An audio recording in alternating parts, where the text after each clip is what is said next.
Good morning. I am 5 minutes earlier today. You know the drill. If you are watching in recording, you can just fast forward 5 minutes or stay with us through our hellos.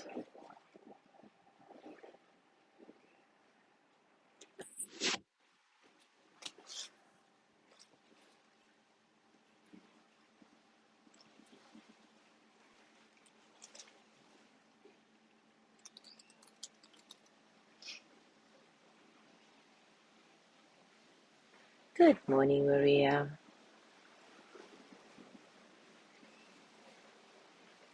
How is John? Is he already with you guys?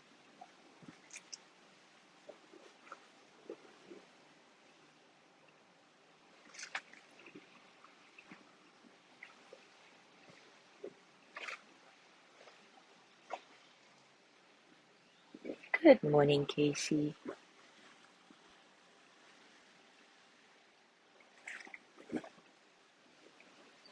Oh, wonderful. Please say hi to him. Hope he's recovering quickly.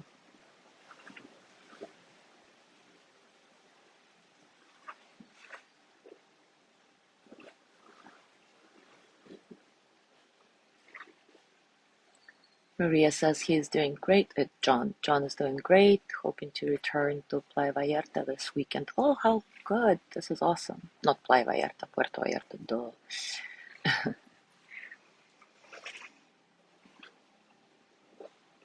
Oh, this is really cool. Great news. Thank you so much.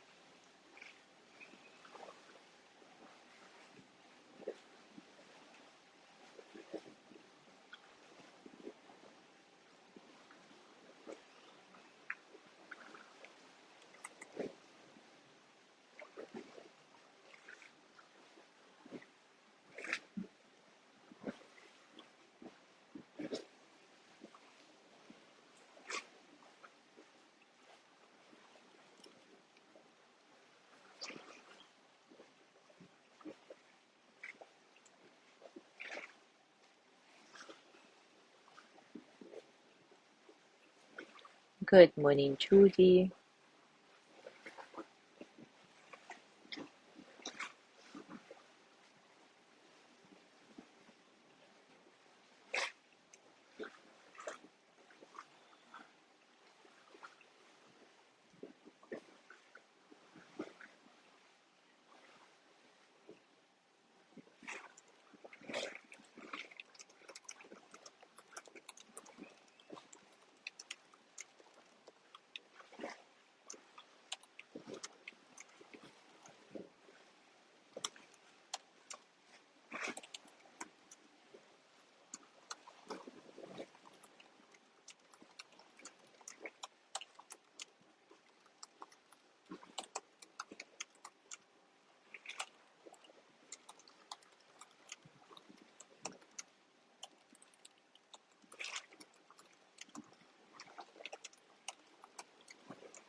Good morning, Sandra.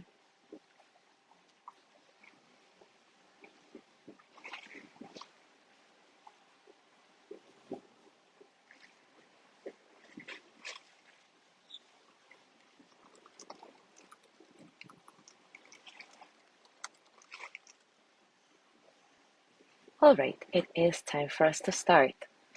And today we will start exploring a few emotions that Brené Brown categorizes under the heading places we go to when we feel wronged. Those emotions are anger, contempt, disgust, dehumanization, hate, and self-righteousness. Oof, I bet those will be really powerful explorations, though, however unpleasant they may feel. We'll start with anger. Anger is an emotion that we feel when something gets in the way of our desired outcome, or when we believe that there is a violation of the way things should be.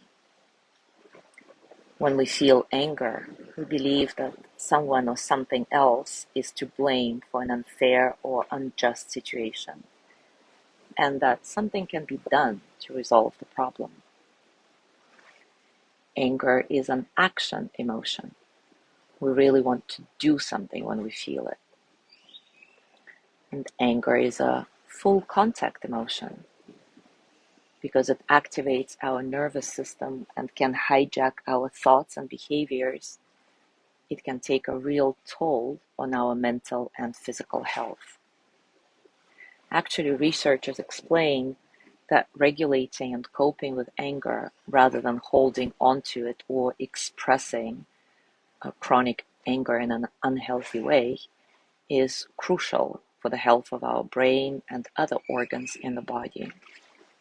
Apparently, dealing with anger constructively can actually reduce psychiatric problems. And there is also an interesting biological component to anger. A substantial amount of research indicates that our propensity for anger and aggression is partially hereditary, although the specific gene location have not been yet identified. That's interesting. Brené Brown believes that anger is an indicator emotion, which means that it conceals something behind it.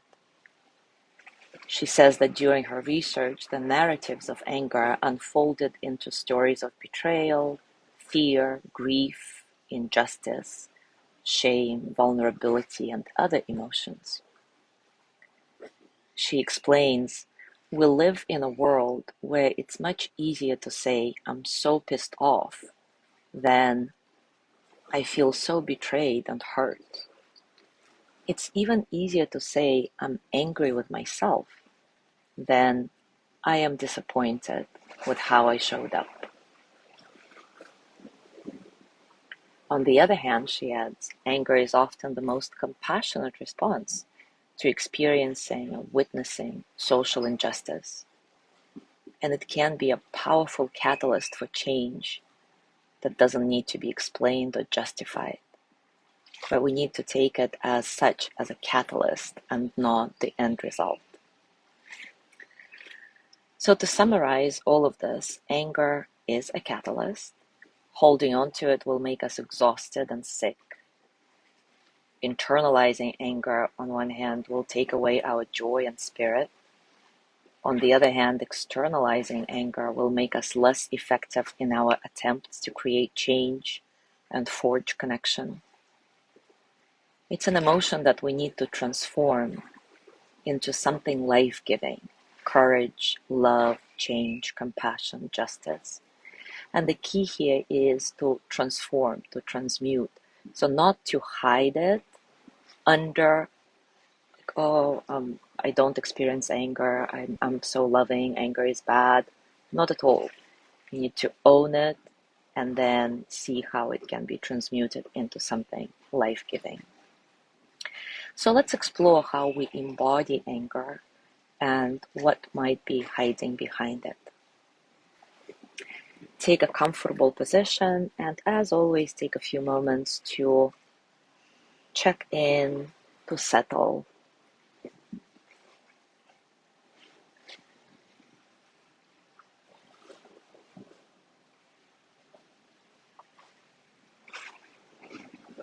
Scan your body, notice what's happening today for you.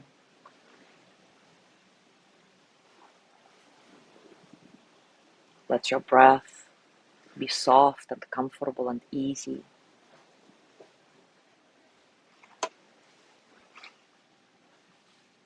Observe how your breath flows through your body in and out, and how your body responds to your breath.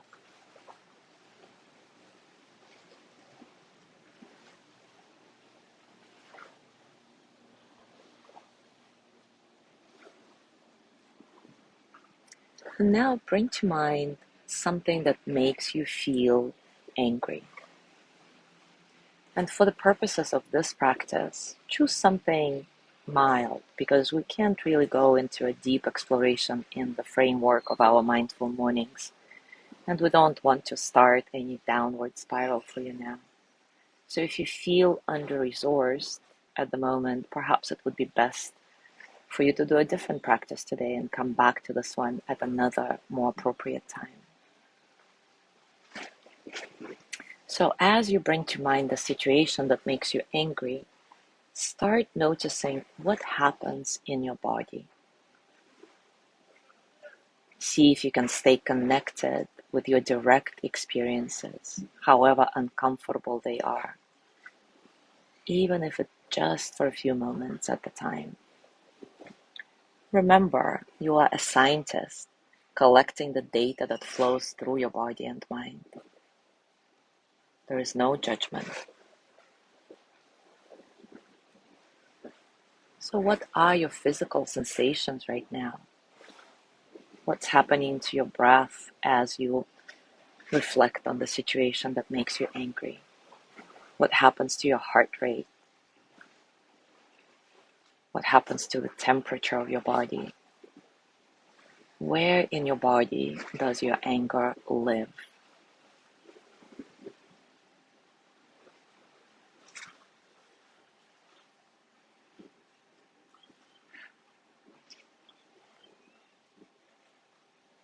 If you could express your anger with a pose or a movement, what would it be? And as always, don't just think about it, actually do it, even if you need to stand up and walk or punch something.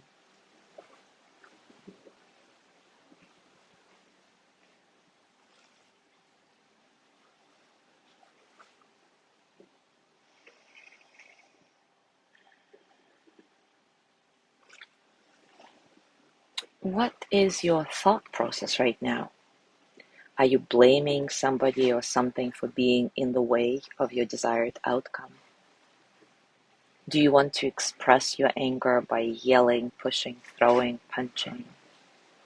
Or do you tend to try and convince yourself that you're not really angry because you think anger is a bad thing? And as always, there is no wrong answer. Just notice what your reactions are. Be honest and open with yourself.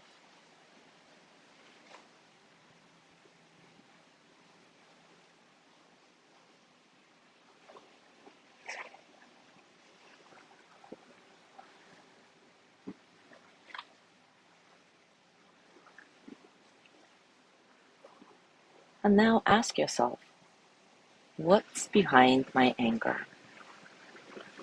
And notice what happens as this question percolates through your body.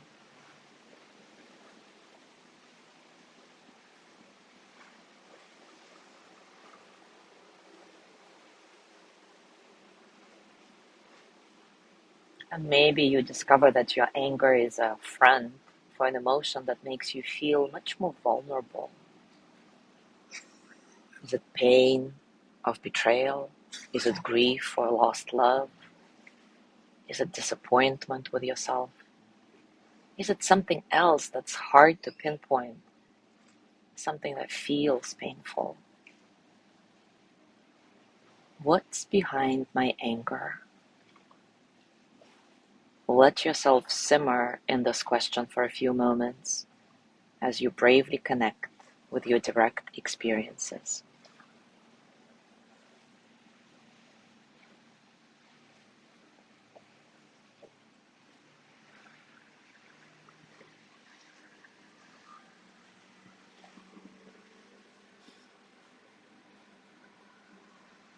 And whatever you find out is okay.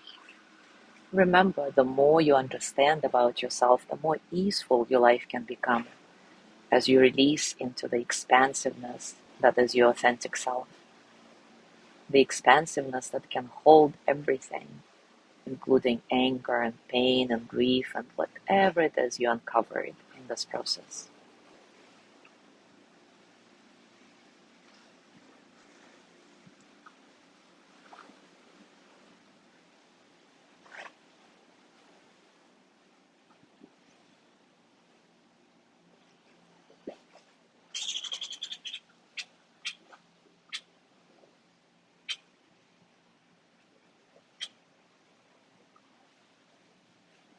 Now bring your hands to your heart and thank yourself deeply for being open to such unpleasant explorations, for being vulnerable with yourself, for owning your emotions.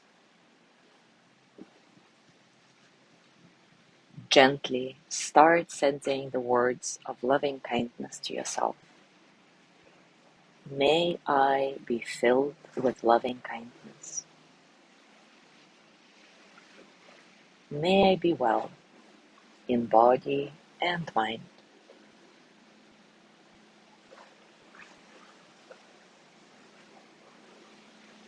May I feel cared for, protected, and at ease.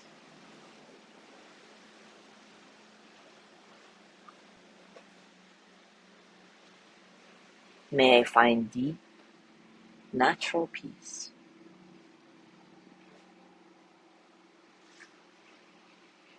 May I be filled with loving kindness. May I be well in body and mind.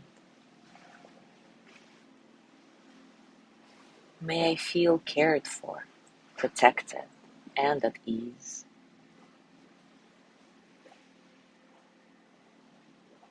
May I find deep, natural peace. One last time. May I be filled with loving kindness.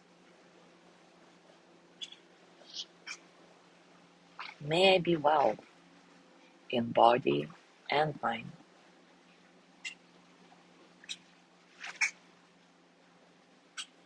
May I feel cared for, protected, and at ease.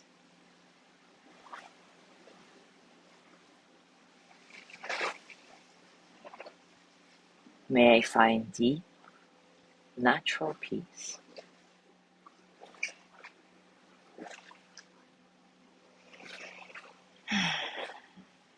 As you go through your day today, I invite you to notice what makes you angry. Remember that anger is like an indicator light in our car that tells us to pull over and check things out. So pull over, check things out. Ask yourself, how do I feel in my body right now? What's really behind my anger? How can I use it as a catalyst for my own transformation and the transformation of the world? Thank you so much for being here today. Have a beautiful day. Tomorrow, Amethyst will be giving her healing practice at the same time. And I will see you on Thursday. And please continue keeping Leo in mind in your prayers and your meditations, sending him healing vibes. He's going to go through back surgery on Thursday. And so on Thursday, we're going to do a special practice for that together. And tomorrow, Amethyst will also include him in the healing meditation. And of course, you can just send him whatever healing vibes you have. Even if you don't know him personally, know that it will work. Anyway, thank you so much. Have a beautiful day. Bye.